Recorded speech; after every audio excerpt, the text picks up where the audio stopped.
Selamat pagi kepada pemirsa Gurisa dan TV di seluruh Indonesia. Gurisa dan TV membaca Indonesia dengan 3 metode. Metode pemikiran kritis, metode pemikiran analitis, dan metode pemikiran reflektif. Pemirsa Gurisa dan TV yang kami cintai, pada pagi hari ini kita kedatangan tamu yang sangat istimewa. Beliau adalah Bro Gunawan Ari Wibowo. Nah, beliau ini adalah tenaga pendamping profesional desa ya, dari Kementerian Desa yang bekerja secara khusus untuk Kabupaten Gunung Kidul. Nah, pada kesempatan ini dengan beliau kita berdiskusi tentang bagaimana sih caranya membuat perencanaan desa. Nah, ini pertanyaan yang sangat penting karena tentu saja selama ini kita mengenal 3 isu ya terkait dengan perencanaan desa ini. Ada yang bilang bahwa perencanaan desa sekarang itu sangat elitis ya. Jadi kurang representatif, kurang partisipasi dari masyarakat. Dilakukan oleh elit desa saja, jadi tidak melibatkan masyarakat secara luas. Kemudian yang kedua, perencanaan desa itu hanya menjalankan isu-isu yang bersifat selebrasi ya, titipan dari pemerintah kabupaten, dari pemerintah provinsi, pemerintah pusat gitu ya, sehingga isu strategis terkait dengan kepentingan desa itu jarang diakomodasi. Nah, yang ketiga, tentu saja ini tentang representasi juga. Siapa sih yang sebenarnya yang bisa menyuarakan kepentingan publik di desa terkait dengan perencanaan atau masuknya kepentingan desa di dalam kepentingan masyarakat di dalam perencanaan desa ini. Nah, waktu kita ada sekitar 30 menit, kita beri kesempatan kepada Mas Bowo untuk menguraikan ya, bagaimana sih Mas cara membuat perencanaan pembangunan desa ini atau langkah-langkahnya kira-kira seperti apa? Silakan Mas Bowo. Yo, terima kasih Mas Goris. Kayaknya beberapa kali kita ketemu ya Mas ya. Ya, ini sudah yang ketiga ya, seri yang ketiga ini ya. Dari 3 tentang perencanaan di desa. Yo, baik Mas Goris. Selamat siang juga untuk pemirsa Goris dan TV di seluruh Nusantara, di seluruh Indonesia. Tentang perencanaan di desa, ini saya akan katakan ini sebagai sebuah roh awal. Jadi perkembangan desa mau kemana, seperti apa, itu ditentukan awal melalui perencanaan di desa. 3 kata awal adalah tentang elit perencanaan, selebrasinya, kemudian strategi kepentingan publiknya. Ini yang harus ditanggalkan adalah perencanaan elitis, ya, perencanaan yang hanya melibatkan kelompok tertentu saja. Ini harus diturunkan di jalan dulu, jangan dibawa ke terminal. Yang kedua adalah selebrasi. Selebrasinya juga harus ditinggalkan. Sehingga tidak ada nanti, Mas Goris, sahabat sekalian, tidak ada yang namanya perencanaan gugur kewajiban. Jadi perencanaan gugur kewajiban itu secara administratif dilakukan, tetapi outcome-nya nihil, itu yang tidak boleh. Ada 2 kegiatan besar sebenarnya untuk perencanaan di desa, Mas. Pertama adalah yang dinamai RPJM desa, Rencana Pembangunan Jangka Menengah di Desa. Khusus RPJM ini berlakunya 6 tahun sekali. diperuntukkan bagi siapa? Diperuntukkan bagi kepala desa baru. 3 bulan pasca dilantik, maka yang bersangkutan wajib menelurkan namanya RPJM desa. Nah, seperti apa? Nah, ini sekarang ke Kalau di RPJM Jogja ya sekarang RPJM Kelurahan ya. RPJM Kelurahan karena keistimewaannya ya. Ya. Tapi penamaan boleh ya, boleh sama nasional. Boleh berbeda maksud saya, boleh Ya. berbeda. Gitu. Nah, untuk RPJM desa, kalau di DIY ya RPJM Kelurahan ini ada beberapa poin penting yang harus dipegang adalah satu, modelnya. Jadi model penyusunannya ini harus partisipatif, mencerminkan kebutuhan warganya, dan ini politis juga. Kalau politisnya ini adalah sebagai sebuah penjabaran atas visi misi calon lurah yang kemudian menjadi atau kepala desa yang selanjutnya terpilih menjadi kepala desa dan dilantik. Ini penjabarannya. Yang membedakan adalah bahwa visi misi yang akan diangkut menjadi tujuan desa ini tidak diperbolehkan kemudian keluar dari kondisi nyata di desa tersebut di suatu wilayah. Maka ada beberapa model, ada beberapa tahapan yang harus dilakukan. Ini terkenal dengan nama perencanaan partisipatif. Gitu. Perencanaan partisipatif. Visi misinya akan diuraikan, Mas. Kemudian ini juga harus terukur. Yang paling berbahaya di sini. Kok berbahaya ya? Karena ini area resikonya di sini. Visi misinya tadi harus diukur sedemikian apa visinya. Kemudian misinya juga apa? Nah, supaya lebih jelas saya ambil contoh sederhana saja. Saya punya visi membuat desa sejahtera. Contoh. Misinya apa? Misinya peningkatan peran BUMDes. Kemudian misi yang lain adalah terselenggaranya pemerintahan yang bersih, jujur, dan seterusnya. Kewajiban yang mesti dilakukan atas misi tadi, urian misi itu harus terukur, Mas Boris. Ya. Terukurnya apa? Terukurnya ya indikator terutama. Indikatornya apa? Yang namanya sejahtera itu. Apakah masyarakat sudah memiliki jaminan kesehatan kah?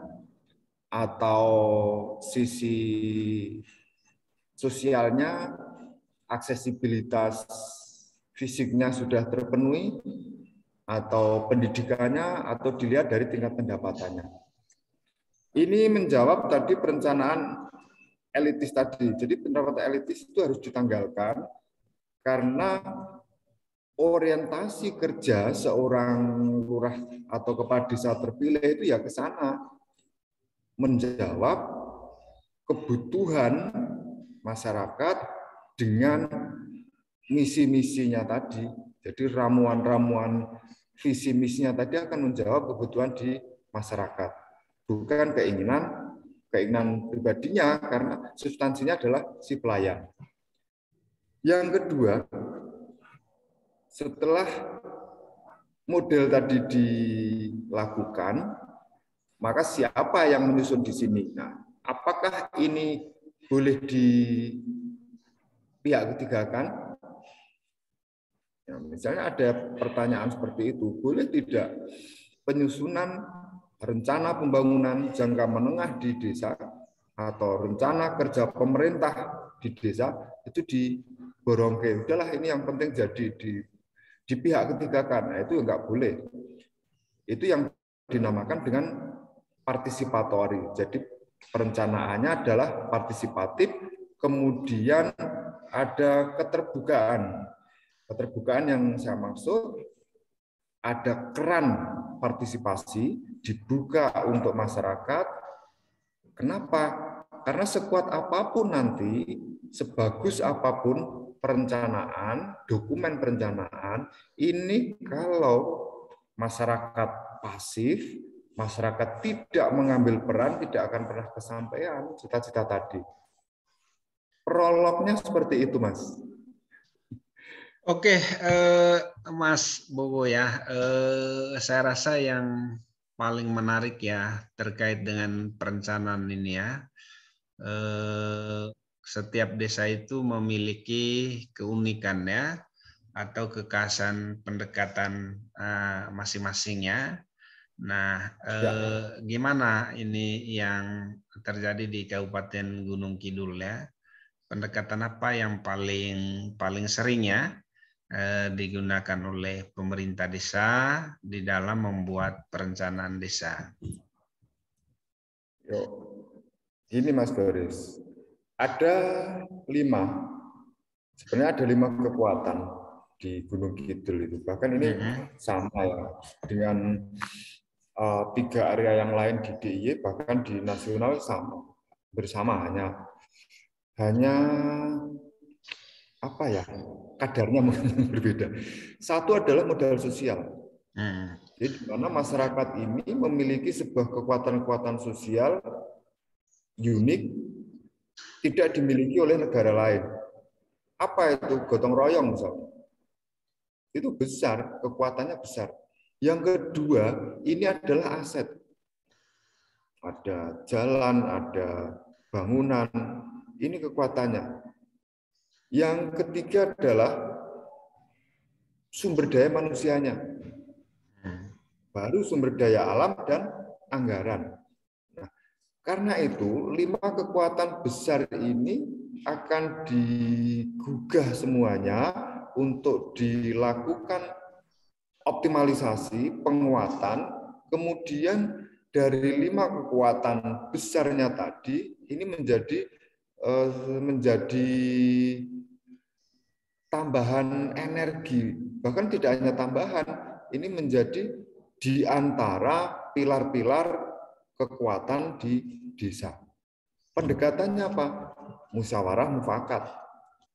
Ini musyawarah mufakatnya adalah membuka ruang partisipasi publik untuk apa? Untuk mereka mengkontribusikan kekuatan sosialnya tadi.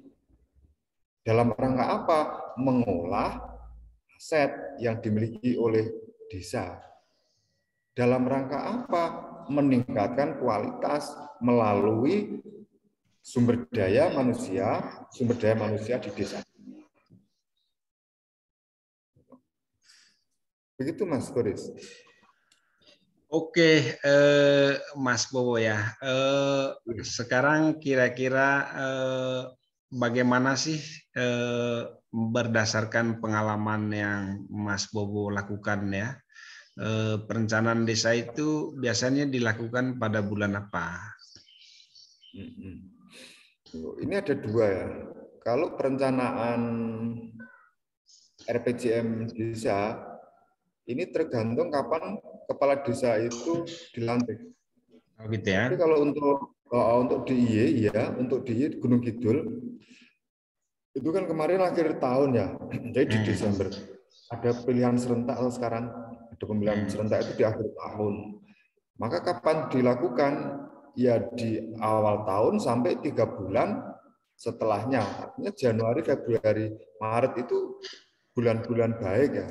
Karena perintah regulasi untuk menyusun perencanaan RPJM desa. Setelah itu nanti di bulan Juni itu akan ada event di desa namanya Musyawarah Desa Penyusunan Rencana Kerja pemerintah desa 1 tahun anggaran yang akan datang. Itu. Oke, Mas Bowo ya, apa saja sih isu-isu yang selama ini dimasukkan dalam perencanaan desa? Kemiskinan, Mas Boris. Kemiskinan ya? Kemiskinan itu masih menjadi isu yang bobotnya itu besar itu ya. Stunting masuk enggak? Stunting masuk, ya. Jadi SDGs, kemiskinan, SDGs. stunting, areanya ada di situ. Kemudian sarana prasarana dasar itu juga isu besar. Kapasitas penyelenggaraan pemerintah itu juga air bersih. Air bersih ya, air bersih, kemudian kerjasama antar kawasan, pendidikan. Gitu. Kalau Mas Bowo lihat ya, secara umum desa-desa di Kabupaten Gunung Kidul itu mereka problem utamanya apa? Kalau saya lihat dari jauh kan kayaknya mereka mengalami masalah terkait dengan air bersih ya. Kemudian bagaimana misalnya isu air bersih ini dimasukkan dalam perencanaan desa sehingga tidak tiap tahun ya mereka mengalami kesulitan air bersih ya. Ada beberapa area. Jadi kan ini ada beberapa area ya di Gunung Kidul, ada utara, tengah, terus selatan. Ini tergantung. Tapi untuk air bersih memang ini menjadi sebuah prioritas program dan menjadi kemitraan program. Artinya ada wilayah yang menjadi kewenangan desa, tapi ada juga area itu yang menjadi kewenangan di kabupaten. Diangkut nanti lewat program sektoral, dan ini luar biasa permasalahan air terselesaikan ya. Artinya kalau masyarakat itu sekarang ditanya, susah enggak Gunung Kidul air bersihnya? Maka jawabnya tidak, karena political will-nya yang bagus nih. Itu terus gitu ya. Iya, terus yang kedua ini mulai ada kecenderungan baru ini di Gunung Kidul tentang ekonomi. Teman-teman di Gunung Kidul itu sudah berusaha melakukan orientasi programnya berbasis investasi. Investasi artinya bagaimana saya mengelola anggaran, tetapi ada feedback-nya, ada kembaliannya, tidak program habis pakai. Itu enggak lagi, misalnya untuk BUMDes diolah, kemudian untuk peningkatan ekonomi, jadi invest sumber daya manusia, kemudian bisa memberikan impact atau dampak jangka panjang yang lebih besar. Itu orientasi baru di Gunung Kidul. Ya. Yuk. Oke bro, sekarang ini apa nih yang bisa direkomendasikan untuk ke desa-desa yang lain lah di Indonesia supaya bagaimana mereka memulai dan membuat perencanaan secara serius ya. Jadi tidak hanya sekedar mengumpulkan beberapa orang, kemudian bagi-bagi duit untuk ganti transportasi, ganti waktu, kayak gitu. Gimana? Ya, ada beberapa. Yang pertama adalah hentikan pemahaman atau rubah pemahaman mindset bahwa pembangunan di desa itu adalah program hadiah. Itu harus dihentikan dulu. Tetapi program di desa ini buah budidaya dalam rangka mencapai kemuliaan di desa yang dihasilkan oleh desa itu sendiri. Itulah kemandirian. Sehingga hilangkan saya menjadi pemimpin, saya menjadi masyarakat, ini adalah sedang menunggu rembesan ke bawah, titisan ke bawah program itu hentikan. Yang selanjutnya adalah profesionalisme. Penguatan pemahaman tentang model perencanaan, Ini yang harus dikuatkan, baik untuk lembaga, untuk masyarakatnya sendiri, dan untuk si pemerintah. Yang ketiga, beri kesempatan kepada masyarakat untuk membuat keputusan.